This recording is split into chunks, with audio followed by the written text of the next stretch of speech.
Muito bem, queridos. Voltando para Isaías capítulo 14, nós já falamos sobre a polêmica desse texto de Isaías 14,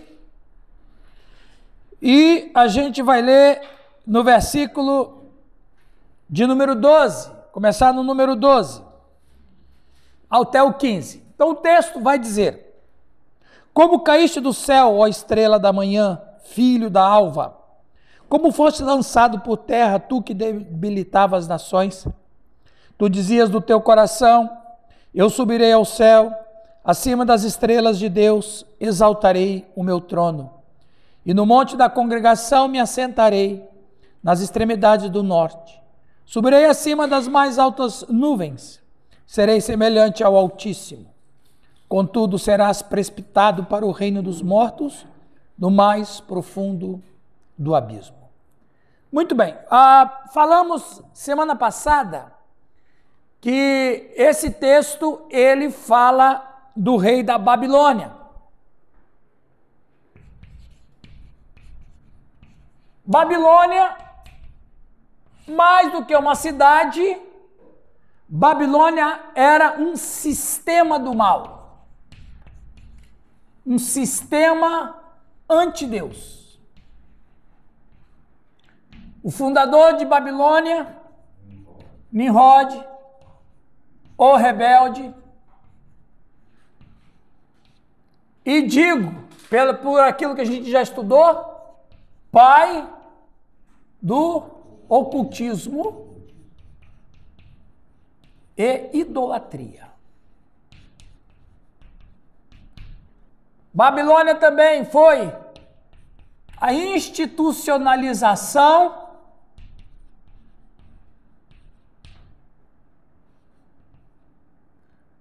do satanismo. Então, Babilônia, e o Apocalipse vai dizer depois, viu, Giovanni? Aquele close que você faz fica muito bom, hein? A gente vai ver em Apocalipse que a Babilônia é mãe das meretrizes. Prostituição na Bíblia, no Antigo Testamento, tem a ver com o quê? Idolatria. Idolatria, ela tem um apelo ou um sinônimo de ocultismo, satanismo, feitiçaria, e demonismo. Que coisa linda, hein? O que vocês acham? Então, quando você fala Babilônia, quando você lê na Bíblia, Babilônia, você está falando de tudo isso aqui. Então, o Nimrod, o fundador da Babilônia, ele foi o homem que trouxe para o nosso mundo o ocultismo e, junto com o ocultismo, todas as outras derivações. Satanismo, a feitiçaria e o demonismo. Então, significa que Babilônia, ela, mais do que uma cidade, ela é um sistema anti-Deus. E Babilônia não ficou... Tudo isso aqui, meus irmãos, não ficou só em Babilônia. Ela exportou essa maldade. É como assim, o Nimrod, como Satanás conhece a mente das pessoas, conhece a vida das pessoas, ele vê as pessoas agindo, ele pressente, ele não é onisciente, ele não lê mente, ele pressente o que a pessoa está mais ou menos imaginando, ele atua dentro daquilo. Ele encontrou revolta em Nimrod, ele encontrou ódio em Nimrod em relação a Deus. Pela primeira vez, Satanás encontra um ser humano que pensa como ele. Porque o Nimrod pensava como o próprio Lúcifer. Então, Satanás vê em Nimrod um ser humano a quem ele poderia usar para transformar esse mundo num mundo realmente, um sistema que fosse rebelde a Deus. E ele encontrou em Nimrod esse ser humano. Então, o Nimrod, ele, vamos dizer assim, não há nenhum registro oficial. Ele foi o primeiro ser humano que fez um pacto com o diabo. Oficialmente, o primeiro ser humano que fez um pacto com o diabo foi um cardeal católico do século XVII. Mas, assim, extraoficial, e pelo que a gente observa no movimento, na história, o Nimrod foi o primeiro ser humano que fez um pacto com o diabo e usou a vida dele para que abrisse o mundo espiritual e institucionalizasse a nova geração de seres humanos. Podemos entender que o Papa lá fez de forma consciente, ele já sabia, e o Nimrod entrou e foi entrando. Não, o Nimrod já sabia também. Porque o que Satanás vê nele? Vê nele um camarada com os sentimentos dele. De ódio contra Deus, de revolta contra Deus, de ira contra Deus, de ódio contra Deus. Então, ele usa Nimrod. Vamos fazer uma parceria legal? Legalidade. Exato. Então, vamos fazer uma parceria legal? Você odeia Deus, eu também odeio. Ele destruiu os seres humanos, eu não acho que ele deveria fazer aquilo. Então, vamos fazer uma parceria? Então, ele usa Nimrod como aquele portal dimensional para que todo esse lixo venha ao mundo. Não tinha isso antes do dilúvio. Tá, mas daí, então, lá, o Satanás usou Nimrod. Aqui, o Papa que usou Satanás. Aí você tem que ler a história e você vai chegar. Não, foi um cardeal. Foi o Papa, não, foi um cardeal. Eu não lembro o nome dele, que ele é um espanhol, mas eu vou dar mais uma pesquisada e eu trago para vocês. Então, veja, o que a gente encontra nisso? A gente encontra o seguinte: a primeira geração de seres humanos foi destruída por Deus por causa de muita violência. Então Deus destruiu, salvou a família de Noé, que era da linhagem de Sete, uma linhagem piedosa, mas Satanás encontrou em Nimrod uma abertura, uma rachadura, uma fraqueza. Então, quer dizer, ele usa tudo isso para que se crie esse sistema. E esse sistema se criou. E aí ele exporta a sua maldade para o Egito, para Tiro, para Sidom, para Sodoma, para Gomorra, para os cananeus. Então, aí você pode desviar para os hititas. Cananeus também? Sim. Então, todo aquele pacote de maldade, pacote de trevas, pacote de demonismo, pacote de satanismo, e é exportado. Por isso que Apocalipse chama mãe das meretrizes, porque de Babilônia saiu toda a sua idolatria para os outros povos, para as outras nações. Aí você pode entrar, vai longe, aí você vem aqui os acadianos, sumérios. Eu achei que os cananeus eram tantos. Não.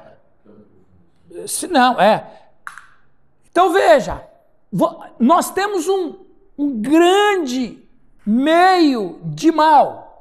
Então é Lúcifer que está por detrás disso, usando Nimrod. Então, só para terminar aqui. Então, quando a Bíblia, em Isaías 14, fala sobre Babilônia, como eu falei semana passada, existem muitos teólogos e muitos eruditos que não acreditam que esse texto se fale de Lúcifer e Satanás. Fala que é só para o rei de Babilônia. Boa parte dos estudiosos vão dizer para isso. Mas outra parte vai dizer que não, ele está falando de Lúcifer mesmo, e eu falei sobre isso semana passada. Mas, quando fala de Babilônia e em Ezequiel fala de Tiro, sabendo que são duas cidades que são esse sistema contra Deus, então está falando do próprio Satanás.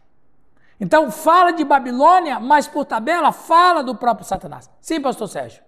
Essa linhagem de Nimrod, como ele começou a ser, como o pastor escreveu lá, pai, né, do ocultismo, tem a ver com a maldição que Noé lançou sobre Cã? Pois é. Exatamente. Há uma tendência a crer que sim. Mas a maldição que Noé levou não foi uma maldição nesse nível. Foi uma maldição de ser o menos dentro dos irmãos. Mas, exatamente. Mas, pode ser uma porta aberta para isso. Muito bem, continuando. Na infinita sabedoria de Deus, ele sabia, com o tempo, o caráter de Lúcifer seria exposto e os amargos frutos de sua rebelião seriam vistos. É interessante como Deus nos revelou informações sobre Satanás em toda a Escritura e nos escritos de muitos profetas e apóstolos diferentes. De todas essas passagens diferentes, obtemos uma imagem unificada e não contraditória de como Satanás é e o que ele faz. Lendo ali, Lucas 10, 18. Lucas nos diz que Satanás caiu do céu como relâmpago. E Ezequiel 28, o profeta explica quem o expulsou do céu e por quê. Isso é interessante. Jesus vai dizer para os 70 o seguinte: eu via Satanás caindo do céu como relâmpago. Ponto. O Ezequiel diz quem expulsou e por que expulsou. Ok? 1 Timóteo 3,6 afirma que Satanás foi julgado por causa do orgulho. Isaías 14 nos dá uma visão detalhada da natureza do orgulho de Satanás. Em João 8,44, Jesus chama Satanás de o pai da mentira. E vemos esse mestre da mentira trabalhando no jardim na forma de uma serpente. Deus disse, Satanás perguntou enganosamente, Gênesis 3:1, pai da mentira. Em Jó 1:6-12, Jó é acusado por Satanás de ser um crente de bom tempo. Vemos que Satanás está procurando encontrar falhas em Jó e ansioso para fazê-lo se afastar de Deus. Então, isso é interessante. Quando Satanás ele vai ao céu para acusar Jó, ele chega para Deus e Deus faz uma pergunta: de onde vens? Qual é a resposta dele? Essa fala dele não é uma fala de quem está passeando. Quando ele diz assim, Romualdo, eu vim de rodear e passear a terra, não é uma fala de alguém que não tem o que fazer, então está andando à toa. É uma fala de um governante.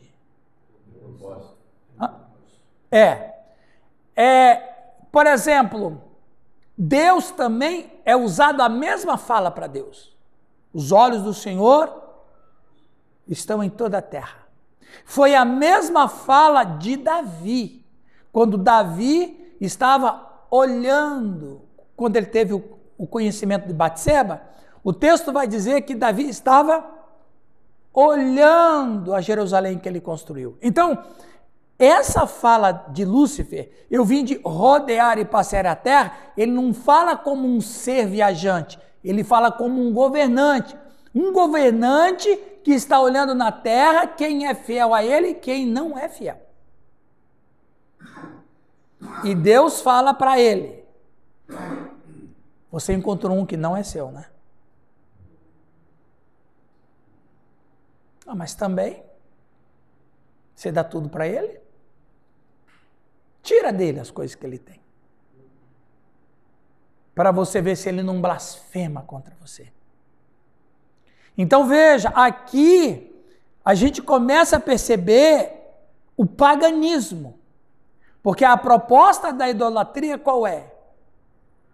Você serve ao Deus e o Deus vai te servir. Você serve ao Deus e o Deus vai te recompensar.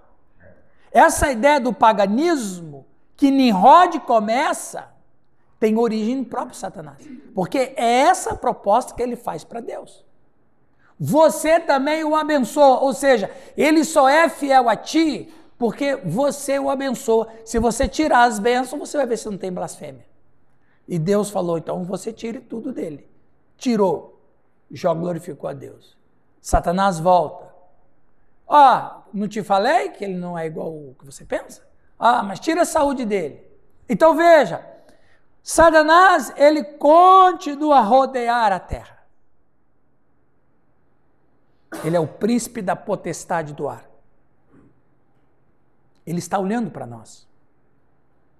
Satanás tem gente infiltrada nas igrejas. Principalmente se a sua igreja é uma igreja vibrante.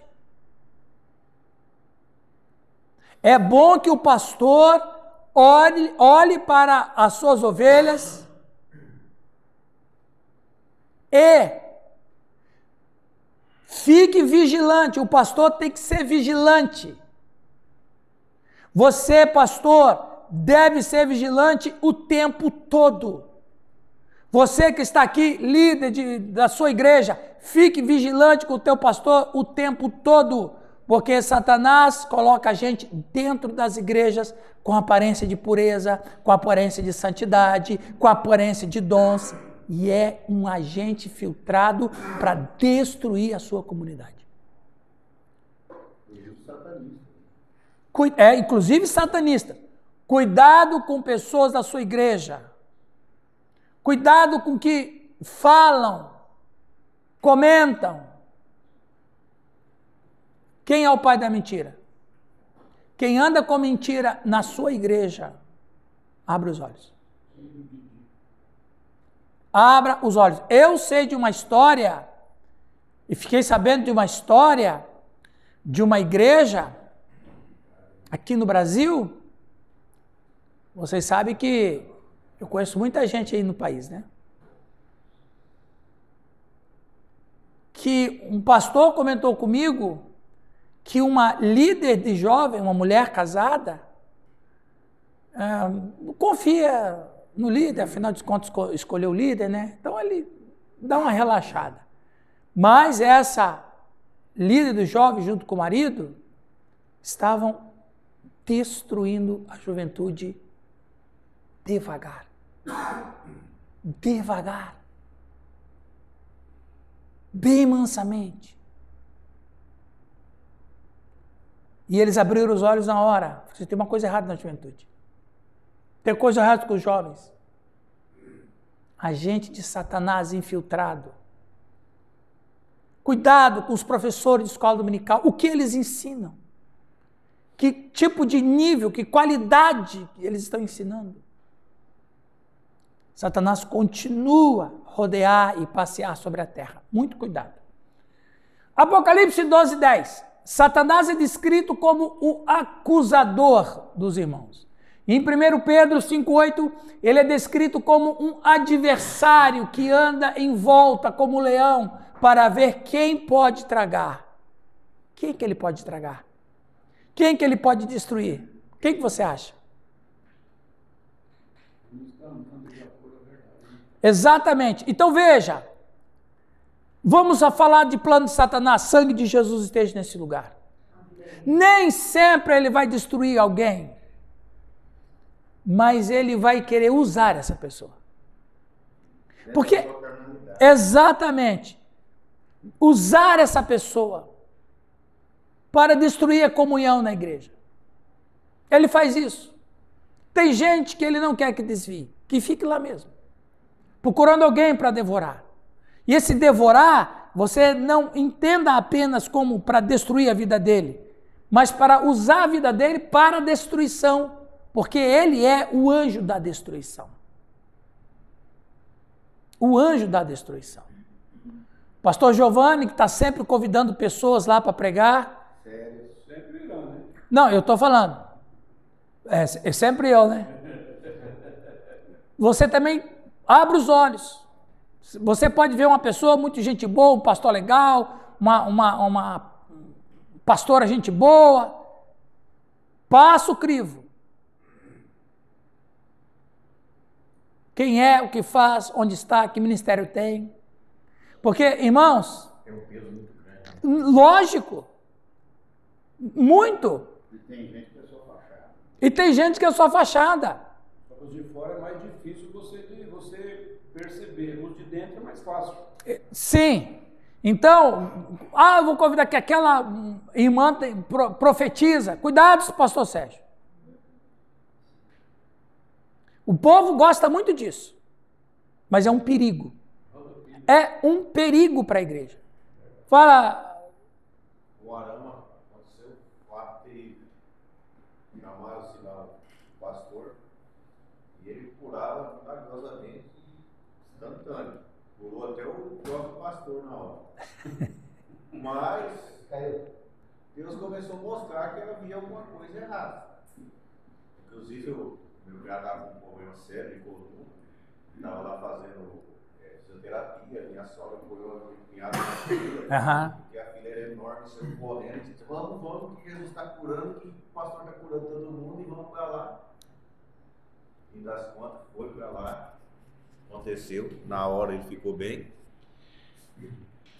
Em seguida, foi-se saber que ele andava sempre com outra pessoa junto, era 2 homossexuais.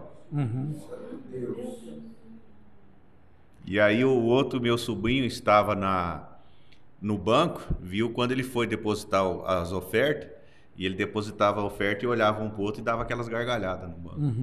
Esse é o tipo. Então, pessoal, muito cuidado. O inimigo de nossas almas não para e não descansa. Lucas 21, 31, 32. Olha esse texto, passa por cima desse texto, mas ele é revelador, Calixto. Simão, sabe aquela história? Lucas, se você soubesse. Eis que Satanás vos reclamou para vos peneirar como trigo. Eu, porém, roguei por ti, para que a tua fé não desfaleça. Tu, pois, quando te converteres, fortalece os teus irmãos. Olha que fala impressionante. Quando te converter. Ele não era convertido. A gente sabe que ele só se converteu no dia do Pentecoste. Olha esse detalhe. Se convertido, não teria sido peneirado. Veja bem, não. Veja bem, ele estava sendo peneirado antes de se converter. Por quê? Porque tem pessoas que começam a seguir Jesus, mas ainda não é convertido. É aquele que gosta de ir no culto, mas ele está sincero, ele está buscando. Ele é um mas ele está procurando. Jesus já falou isso na parábola das pérolas. Tem gente que procura boas pérolas, então é a pessoa que está procurando. Ele não está convertido, mas ele está indo na igreja. Amém por isso. Esse também Satanás peneira. Porque Satanás sabe. Ele não é que ele tem conhecimento, ele sabe o que pode ver. Quando uma pessoa está muito próxima do evangelho. Então, quando ele diz assim, Simão, Satanás chegou para mim e disse que você não vale nada.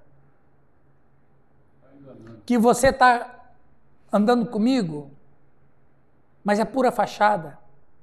Ele não vê a hora de, quando você deixa o ensino para ele voltar a pescar, porque ele é um homem que tem contas para pagar. Ele não merece te seguir. Ele não merece seguir você. Ele não é a pessoa indicada a seguir você. Nenhum deles é. Como é que você vai investir na vida de uma pessoa que não quer nada com você? Que está te seguindo por outras razões, mas o coração dele não te segue. Você é filho de Deus, você sabe que o coração dele não segue você. Olha, ele está doidinho que você termina logo os seus ensinos, porque tem que voltar para pescar.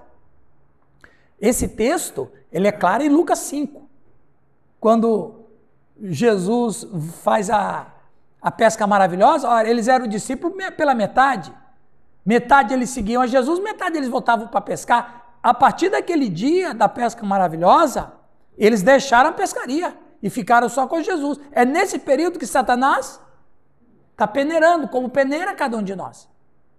E Jesus disse, eu orei por ti. Eu falei, Pai, Pedro é importante na obra.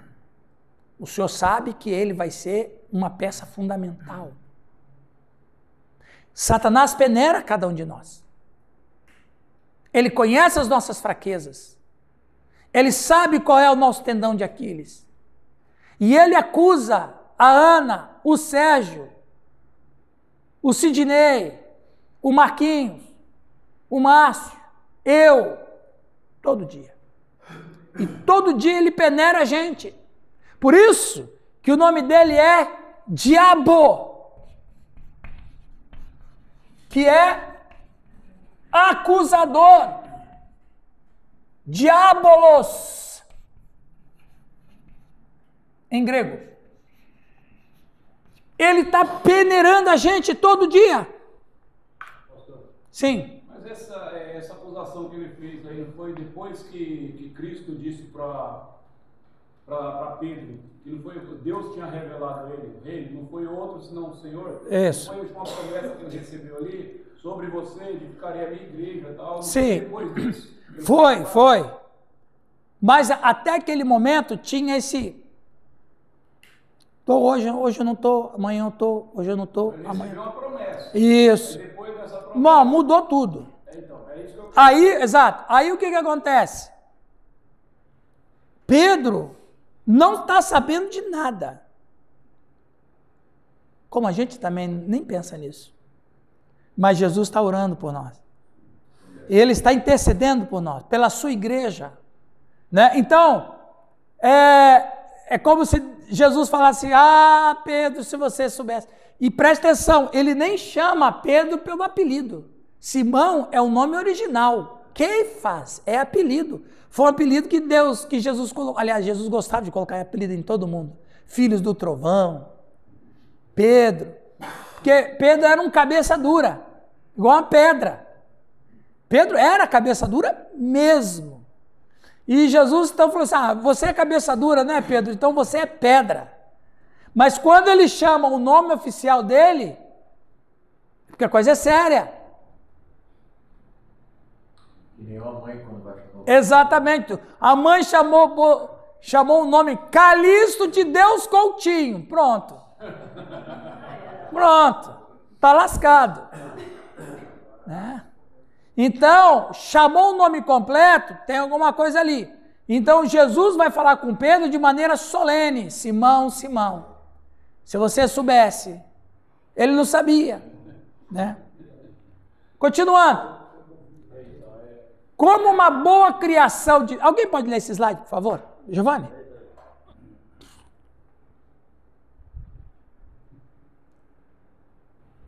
Como uma criação de Deus, sabemos que Lúcifer foi criado bom. Gênesis 1:31 e Ezequiel 28:13. De fato, as Escrituras afirmam que Lúcifer começou como irrepreensível em todos os seus caminhos e como modelo de perfeição, cheio de sabedoria e perfeito em beleza.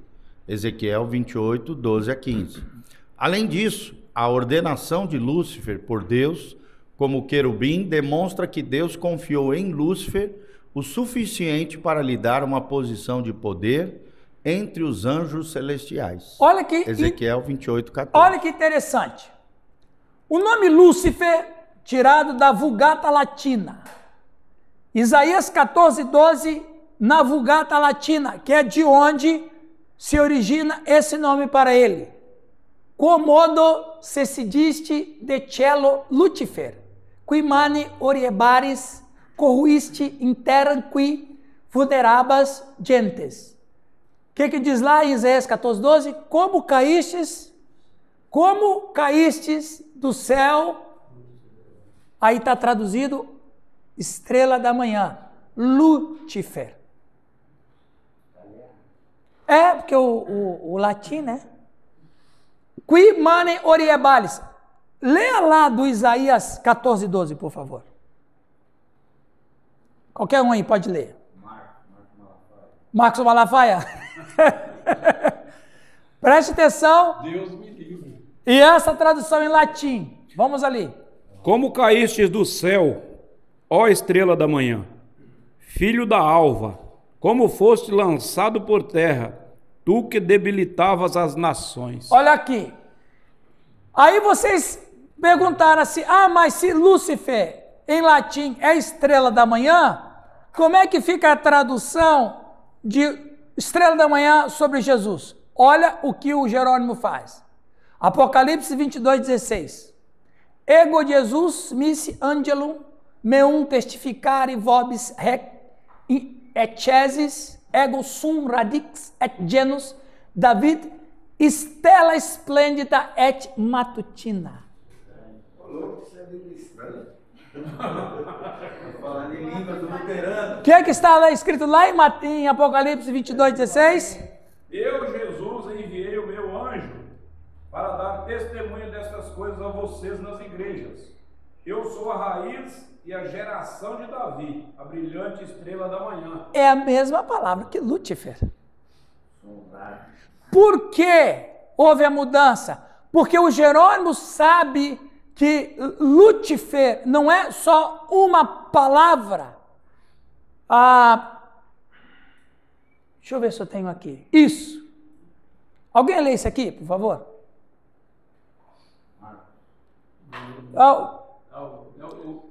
O Márcio ali para ler. Dá para ler ou está muito pequeno? Então lê. A palavra latina Lúcifer é composto de duas palavras, luz, ou na forma genitiva usada lucis, que significa luz, e fere, que significa suportar ou trazer. Então, a palavra Lúcifer significa portador da luz. A mesma palavra é usada em outros lugares, em a Vulgata Latina, para traduzir termos hebraicos que significa brilhante, especialmente associada ao céu. No hebraico é Helel ben Shahar. Olha que interessante.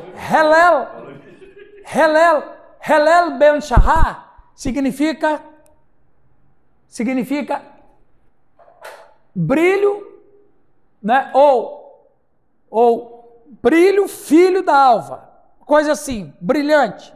Estrela brilhante, algo brilhante, algo associado ao céu. Então veja, Lúcifer, ou lux, que é luz, na declinação lucis, ferre. Então, Lúcifer significa portador da luz. Então, quando você olha isso, você fala bem assim, bom, Jesus também, ele disse, eu sou a luz do mundo. Ele é chamado estrela da manhã. Então, como é que a gente separa o que é e o que não é sobre Cristo, o que é sobre Satanás? O Jerônimo foi muito claro. Ele, na interpretação, ele entende que a estrela da manhã de Isaías é um ser. Que o João, que depois vai ser conhecido como Satanás. Então, ele diferencia, ele fala, esse Helel ben Shahar não é apenas um órgão, não é apenas uma palavra, não é apenas um planeta. É um ser. Porque o texto inteiro está dizendo de Satanás. Então ele põe Lúcifer, ele escreve. Na outra tradução, que é a mesma palavra, ele já não usa a palavra Lúcifer.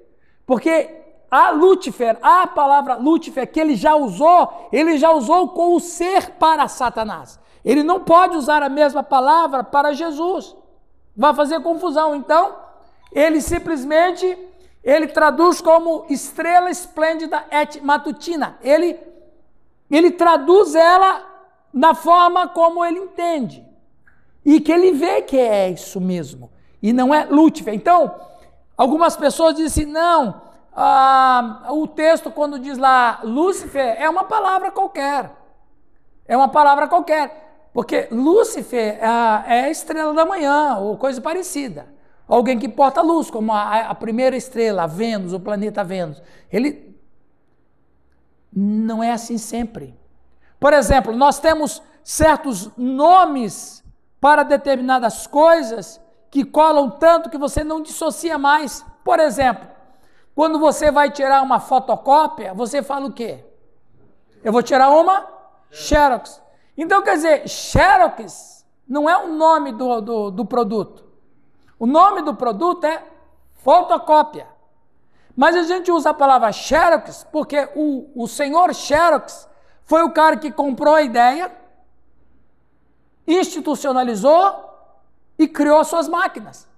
Então, como ele foi o pioneiro, é a marca. A marca está associada ao produto. Não tem como você separar. Quando você fala assim, eu vou no mercado comprar Bombril.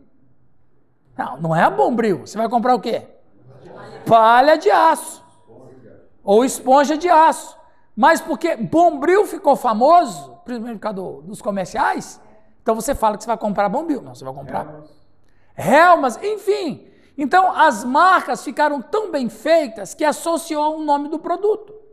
Então, Lúcifer não é apenas um nome de um produto, ele representa o próprio. O que tu acha, por exemplo, tem uma música do Evangelho que usa esse termo, estrela da manhã. Tu acha que é possível isso ou não? É possível porque o Apocalipse trata. Não pode, porque, por exemplo, o Isaías 14:12 vai dizer assim, olha lá, como caíste do céu, ó estrela da manhã. Eu sei que estrela da manhã é essa. Caiu. Agora, tem aquela canção, né? Ó estrela, como é que é lá, Gilmar? Então, aí o autor, ele vai pegar estrela da manhã, usando Apocalipse de fundo. Eu não vejo problema. Agora, e as pessoas que cantam isso não vê problema. Por quê? Porque essa questão de Lúcifer é só na academia. Ninguém discute isso. Fala Cordeiro Santo, e depois vai Cordeiro Santo que nos traz a paz. Mas assim, viu, Giovanni? Aí o que acontece? Você vai cantar na igreja, tu és a nossa estrela da manhã? É isso aí mesmo. Ele está falando de Jesus mesmo. Agora, essa questão de etimologia é só na academia mesmo. Então, é só você que tem esse olhar aguçado de falar, será que não vai dar confusão? Ninguém sabe, ou a maioria dos cristãos não sabe. Agora, o poeta que escreveu essa canção nem sabe. Ele fez para Jesus mesmo. Agora, por exemplo, o Jerônimo não. O Jerônimo usa Lúcifer para o Satanás e usa Stella et Matutina para Jesus. Ele faz a diferença, porque ele sabe de quem está sendo tratado. Ok? Continuando. Eu achei interessante essa caixinha de fósforo da década de 30 na Suécia. Lúcifer. Portador da luz, né?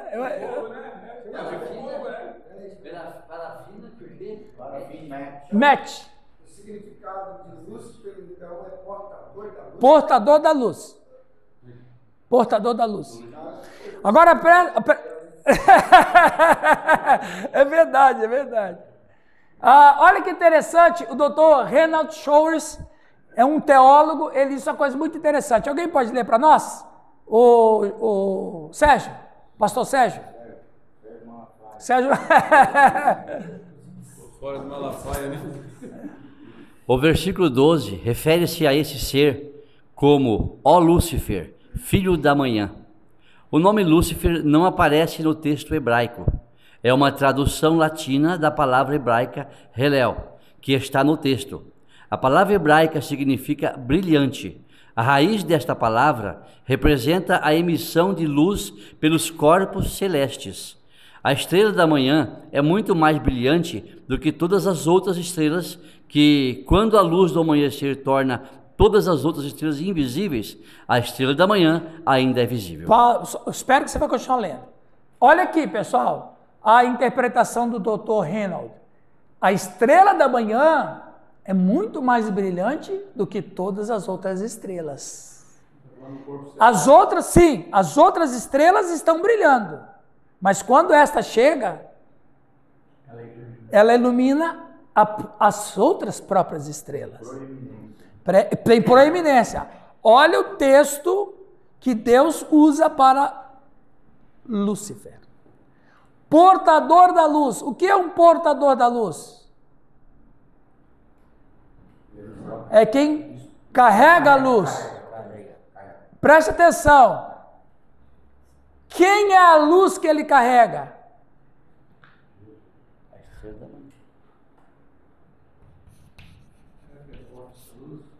Deus. A Trindade. Ele vai levar a Trindade para ser obedecida. Eu vou explicar isso daqui a pouco para vocês. Porque ele era, como se fosse assim, o pastor dos anjos. Nesse sentido, todo pastor é um portador da luz. Não é Lúcifer. É Helel ben Shahar. Aliás, a palavra Helel, ela tem a derivação da palavra aleluia. Então veja, Lúcifer, ele levava a luz, por isso que a luz que ele tinha era maior do que a das outras, porque ele carregava a luz da própria Trindade para os anjos. Então não era uma coisa qualquer. E ele foi criado para ser o principal dos anjos. Ele não foi criado para ser apenas um anjo, ele foi criado para ser o principal dos anjos. Inclusive, o texto diz que ele é o querubim, que era a esfera angelical mais próxima do trono de Deus.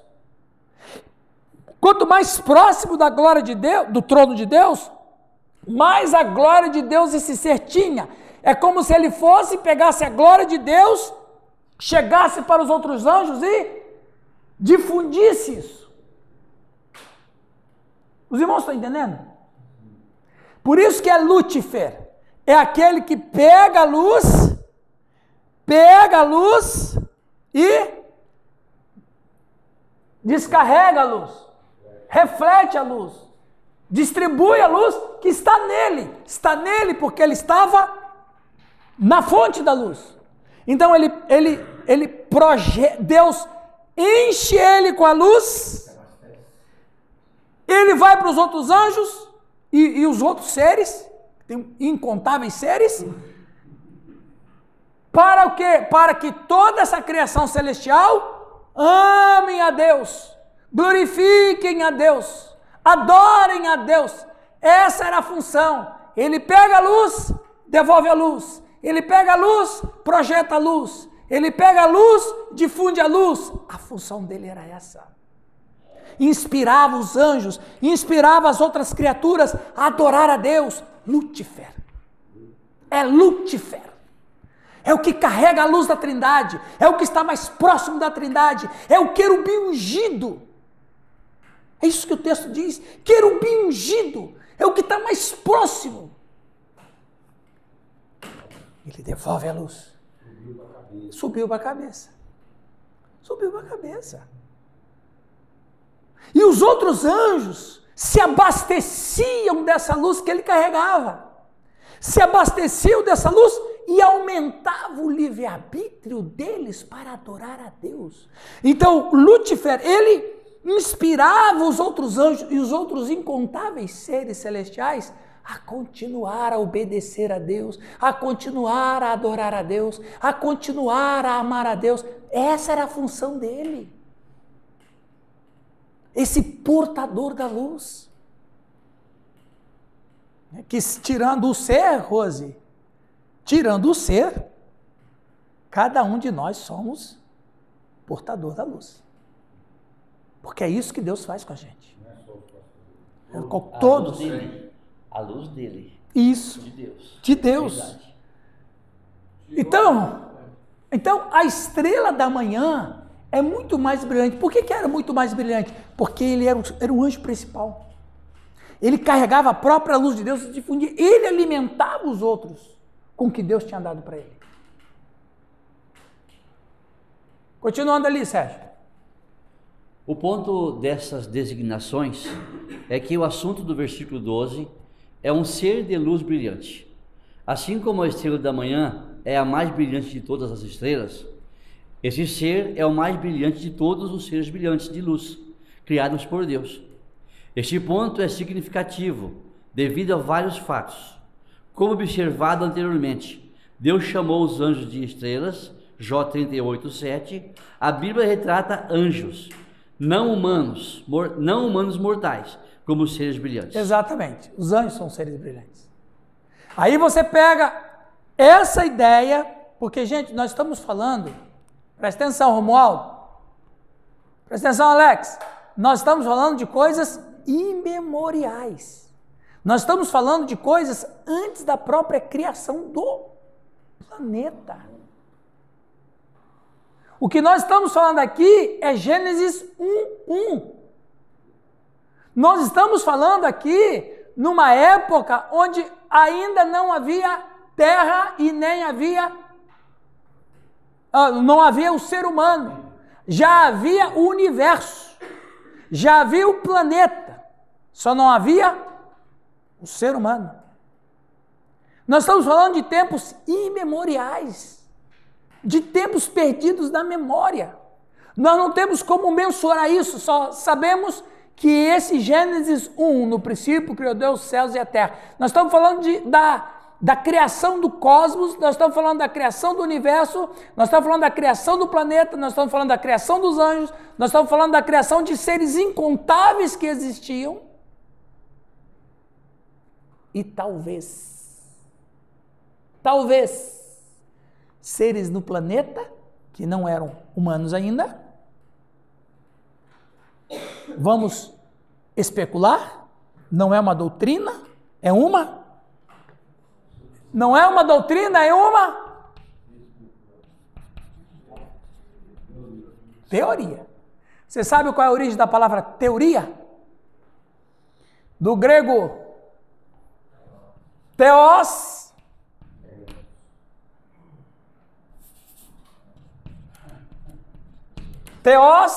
que é Deus. Oris, olhar. Então, os gregos entendiam assim, Sérgio.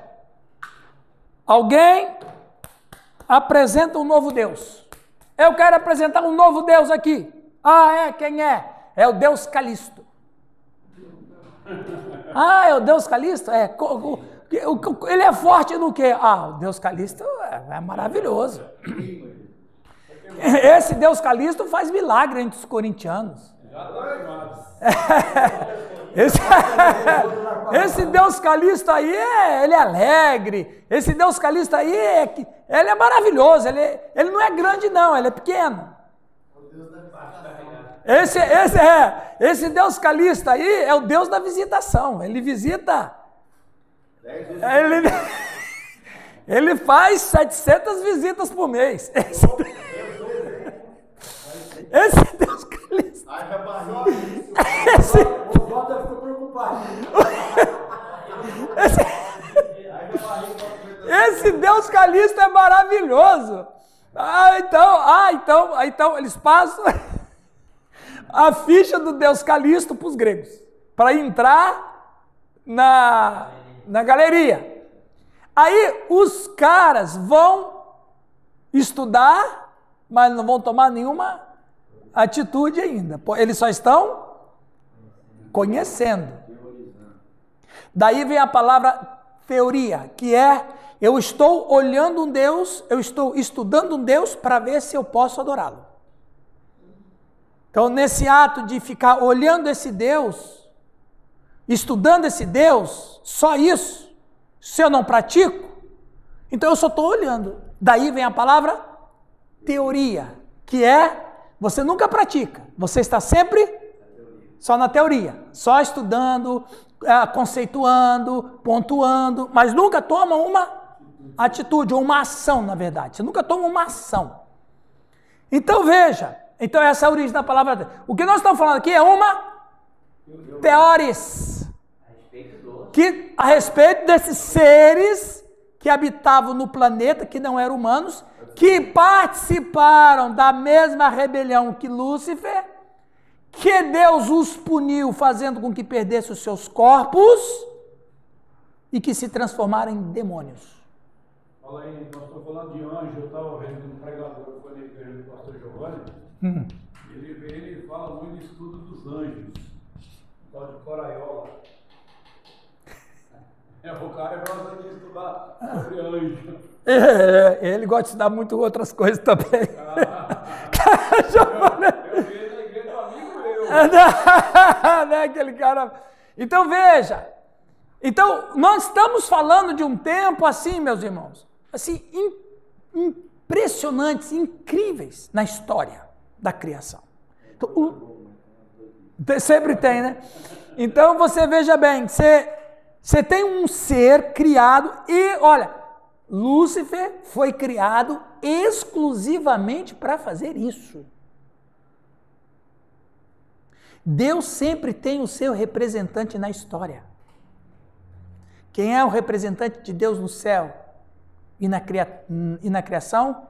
Lúcifer. Quem é o representante da criação no universo depois? O ser humano. Quem é a representação de Deus depois? Abraão. Quem é a representação depois de Deus no mundo? A nação de Israel. Depois, quem é a representação de Deus para fechar a história? Cristo. Cristo subiu ao céu. Quem é que ele deixou de representação de Deus na terra? A igreja. Veja, Deus sempre tem alguém que o expressa a sua glória. Essa primeira caiu. A segunda caiu. Mas ela caiu, mas foi resgatada. Vamos falar tudo isso depois. Os irmãos estão entendendo bem? Isso era o portador da luz. Esse era a função dele. Agora, olha que interessante. Alguém lê esse slide, por favor? Quem vai ler? Sérgio Fritz? Dá ali para ele lá, por favor. Já que o Sérgio Assado leu, o Frito vai... Com essa visão nova que ele tem. Não, agora ele está lá, ó. É verdade. Ele vai tirar um mosquitinho que tá lá em cima. Essa foi boa, Marcos. Desde o início, Deus ordenou que as leis da física governassem o mundo material que vivemos, pois, sem essas leis naturais, o universo seria um caos. Chamamos leis da natureza, leis naturais, leis do universo, leis universais.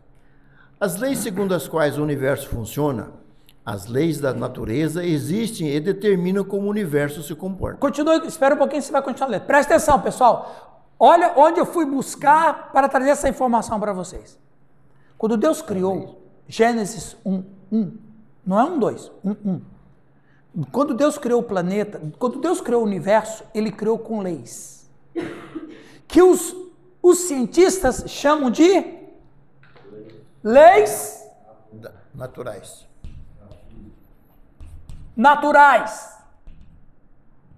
Leis naturais. Ah, quem é que deu essas leis para ele? Não, é natural. Onde antes? Continua, Sérgio. As leis da natureza possuem algumas propriedades divinas. Preste atenção. As leis da natureza possuem propriedades divinas.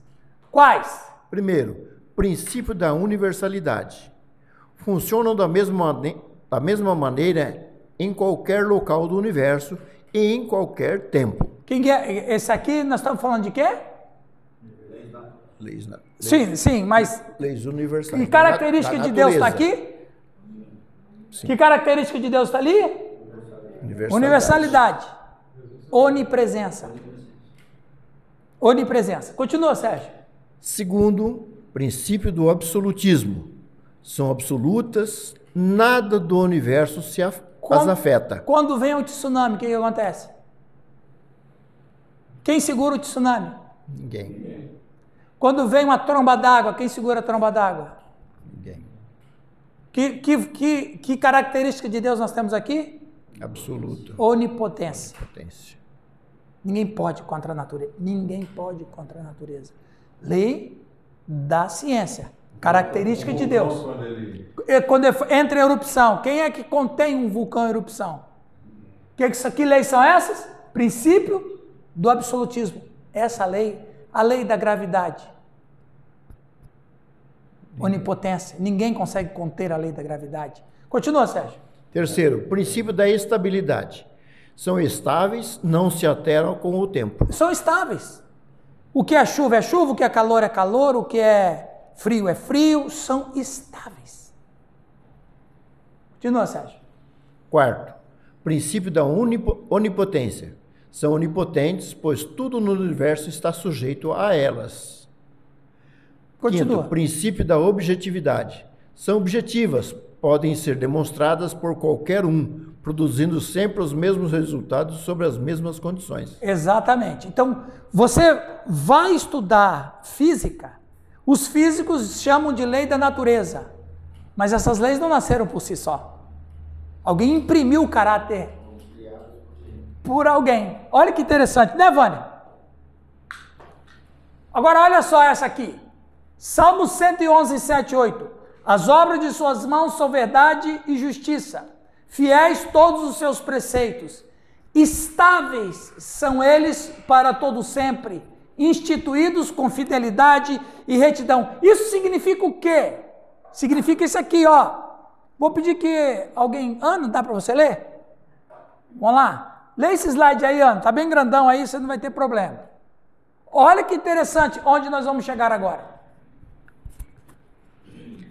Às vezes pensamos que os 10 mandamentos nunca errado, existiram até que o Senhor entregou a Moisés no Monte Sinai.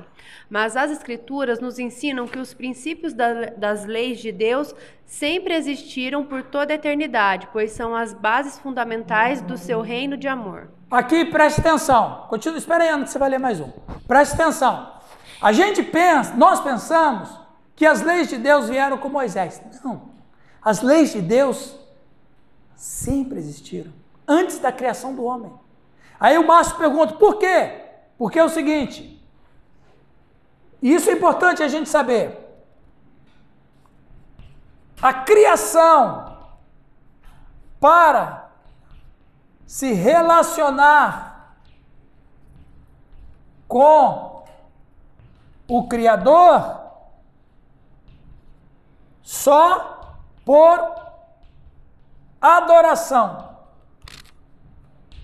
que está sujeito à obediência. Se tem obediência, tem lei. Então presta atenção, quando Deus criou, Gênesis 1, quando Deus criou, Deus deu a única maneira da criação se relacionar com o Criador é por adoração. A adoração só pode ser motivada por obediência. A obediência só tem um veículo que a leve, o amor. O amor só tem uma fonte que o serve, livre-arbítrio. O que Lúcifer fazia? Ele pegava essa luz, ou a palavra de Deus. A Bíblia diz, lâmpada para os meus pés. Ele pegava essa luz, a palavra de Deus, e jogava para todos os anjos e todos os seres. Refletia isso. Qual era o retorno dos anjos para Deus? Exatamente. Qual era? Quando fala assim, porque o Lúcifer era um anjo de adoração, pode dizer que era de música, não tem problema, mas a adoração, ela está estritamente ligada com obediência. Mas existiam essas leis antes da rebelião, tinham sido... Claro! Olha, você falou bem, não pode ter rebelião sem quebrar lei. Se tem rebelião, é porque tem lei. Ora, se Satanás promoveu uma rebelião no céu, significa que a lei não veio por Moisés. A lei sempre foi base de Deus para ser adorada. Que interessante. Ok? Olha que mais interessante agora. Continua, Liana. Os 10 mandamentos são um resumo das características de um Deus de amor. Os 4 primeiros descrevem quem é Deus, seu poder, seu território e sua autoridade. E os outros 6 descrevem como é Deus, sua honestidade, pureza, sua fé. Todas essas coisas sempre foram verdade e sempre serão verdade. Agora, pela primeira vez na história da eternidade, Lúcifer começou a violar esses princípios perfeitos. Olha que interessante. Nós vamos ver depois em Ezequiel, o Ezequiel diz assim, Oli, perfeito era nos teus caminhos, até que se achou iniquidade em ti. Perfeito eras nos teus caminhos. O que faz um ser criado ser perfeito?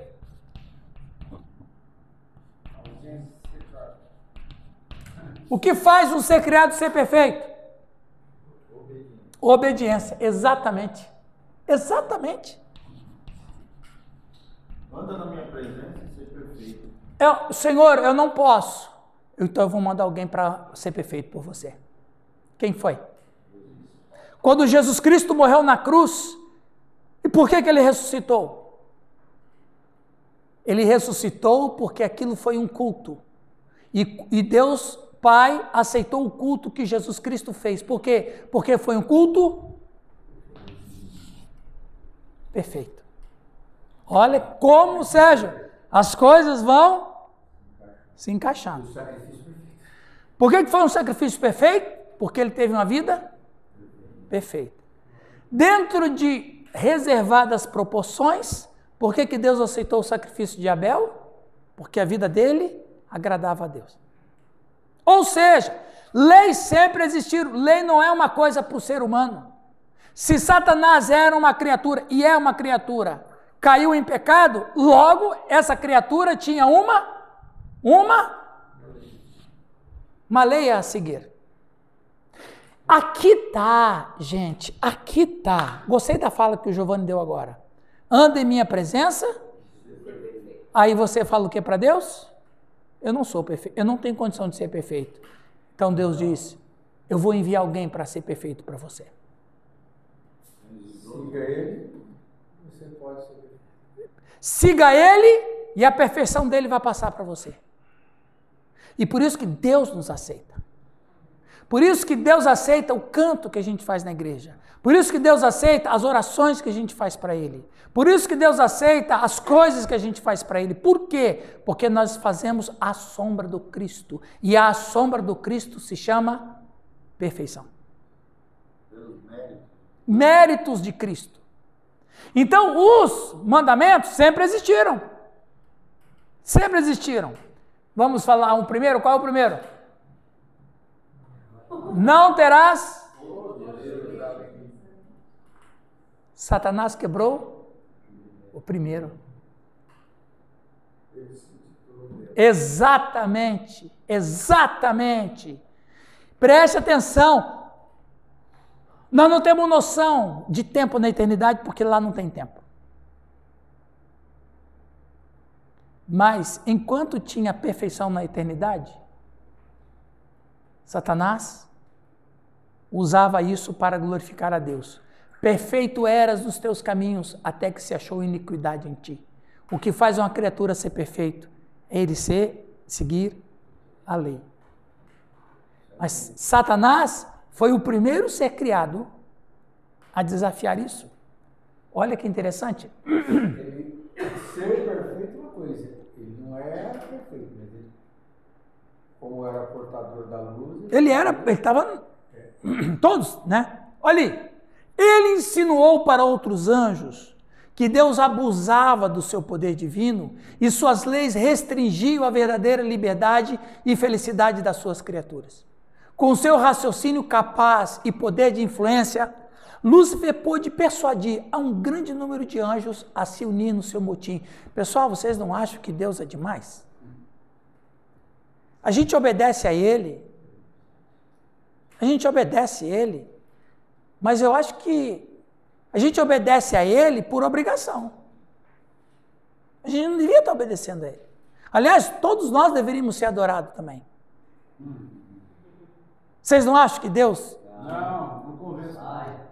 Sai, Lúcifer. Preste atenção, foi a mesma fala para Eva. Preste atenção, toda rebelião começa desafiando a autoridade. É uma teoria, uma ideia, né? O quê? O cara lança uma ideia. Lança uma ideia. Então veja, quem era Lúcifer? Era o anjo mais amado. Era o anjo que era o portador da luz. Então, os outros anjos sabiam quem era Lúcifer. Os outros anjos sabiam muito bem como ele era amado. Mas, carismático, amado, querido. Então, tudo que ele falava, os outros anjos entendiam que era bom. Quando ele chega um dia e fala, pessoal, Deus está, no fundo, ele é bom, a gente adora a Deus, a gente ama a Deus, mas a gente ama porque ele mandou. E se não tivesse lei? Presta atenção na conversa. Eu acho que seria interessante que todos nós adorássemos a Deus sem que tivesse lei. Porque aí a gente pode ser livre para adorar a Deus, para não adorar, para vocês me adorarem, eu adorar vocês. Pensa como isso aqui não seria melhor. Pensa se isso aqui não seria muito mais, tivesse muito mais luz, se todos nós pudéssemos adorar uns aos outros. Qual é o problema de eu adorar vocês? Qual é o problema de vocês me adorarem? Qual é o problema de Deus nos adorar? Nós podemos sair disso aqui. Argumentação. Começou com o atrair dos anjos mais próximos. Aqueles que estavam sob sua liderança no louvor celestial, e logo o descontentamento passou a se alastrar para as outras hordas angelicais, alcançando alguns seres mais poderosos do céu. Os argumentos eram tentadores. Ele prometia uma nova ordem celestial, onde o poder seria compartilhado. Seremos como deuses, sussurrava entre os seus seguidores. Exatamente como Eva. Sereis como Deus. Então preste atenção. A intenção de Lúcifer sempre foi, o sangue de Cristo esteja nesse lugar, a intenção de Lúcifer sempre foi rebelião. Por isso que rebelião é o pecado de feitiçaria. Porque feitiçaria está ligado com o ocultismo. O ocultismo está ligado com o satanismo. E satanismo está ligado com rebelião. Então, rebelião é a palavra de ordem para os que são pecadores. Todos os pecadores são rebeldes. Estão na mesma rebelião que Lúcifer. A mesma. Então, quando alguém se converte a Jesus Cristo, ele saiu da rebelião. Todo mundo está em estado de rebelião. Quando se converte a Cristo, sai desse estado de rebelião. Os irmãos estão entendendo? Então, ele começa com os anjos mais próximos, ele vai aumentando das esferas, vai aumentando as esferas, vai aumentando as esferas, até que a coisa se alastrou no céu. O rebelde não é só aquele que tem a atitude de fazer coisa errada, mas é tudo aquilo que está fora da luz. Tudo que está fora da lei, tudo que está fora da luz, tudo que está fora do que está estabelecido. Ok? Não foi uma simples rebelião contra a autoridade. Era uma tentativa de usurpar o trono do Altíssimo. Presta atenção, gente. Se Deus proíbe que seres humanos sejam rebeldes com autoridades humanas, se é uma tragédia um ser humano se rebeliar contra uma autoridade humana que é pecadora, imagina rebelar contra um ser perfeito.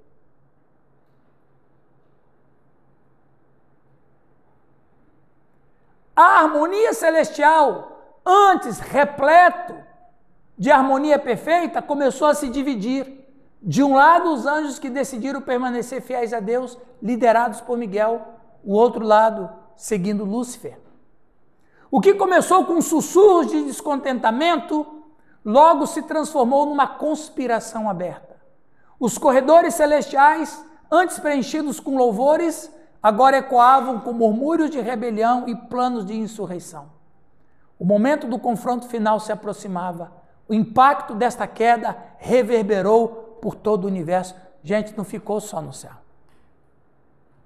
Espalhou pelo universo. Aquilo que Satanás fez no lugar onde só habitava louvores, tem espírito de rebelião, de descontentamento contra Deus, de achando que Deus não é tudo isso. Fala, Sérgio.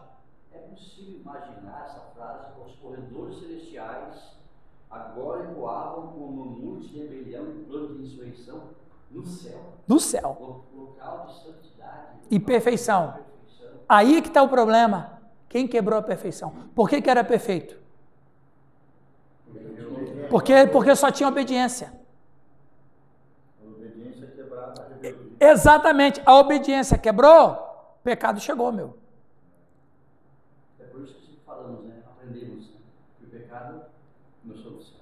O pecado começou no céu. Quando chegou na terra, agora, quando a gente fala da terra, parece que a gente está falando desses dias atrás, né? Porque nós estamos falando de coisas imemoriais. Vânia, o que vocês acham que Deus conversava com Adão e Eva? Eu sei. O próprio Satanás disse na tentação: Deus sabe que no dia que comeres desse frutos, como ele, sereis conhecedores. Ou seja, os nossos pais andavam num campo minado e não sabiam. Por que o planeta era perfeito? Porque quando eu entendo que Deus refez o planeta, quando Satanás foi expulso do céu, que ele veio para a terra, ele destruiu tudo que Deus havia construído aqui, e dali surgiram os demônios, na teoria que eu acredito. Quando Deus refez perfeito. Botou seres perfeitos. Mas o mal já existia no universo. O que Deus fala com Adão e Eva? Cuidado, porque já sabia o que tinha acontecido. Já sabia o que tinha acontecido. Então, quando os nossos pais chegaram no planeta, olha quanta coisa aconteceu que a gente está estudando aqui. E não tem como ter obediência, não tem regra. Exato. Não tem. A lei é a única regra que nos faz obedecer. Não tem outro jeito. Então veja, Sérgio, você notou bem.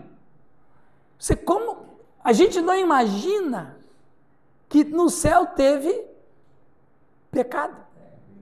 Mas teve, começou lá. Da música antiga, bem antiga. Qual? No céu não entra pecado. Na verdade, no céu não entra. Não entra, só saiu. Só saiu. Depois da rebelião, não entra. Depois da rebelião, não. Fechou. Mas a ideia de que no céu não entra pecado, não entra por causa de Cristo e Satanás foi expulso. Exatamente. Mas o pecado começou ali. E eu quero mais uma vez afirmar, em Efésios 1, diz que a morte de Cristo reconstruiu coisas no céu. Então, até a morte de Cristo, tinha coisas meio desarrumadas lá. O mal foi cortado pela raiz, né? Olha que interessante, meus irmãos. Está indo bem para vocês?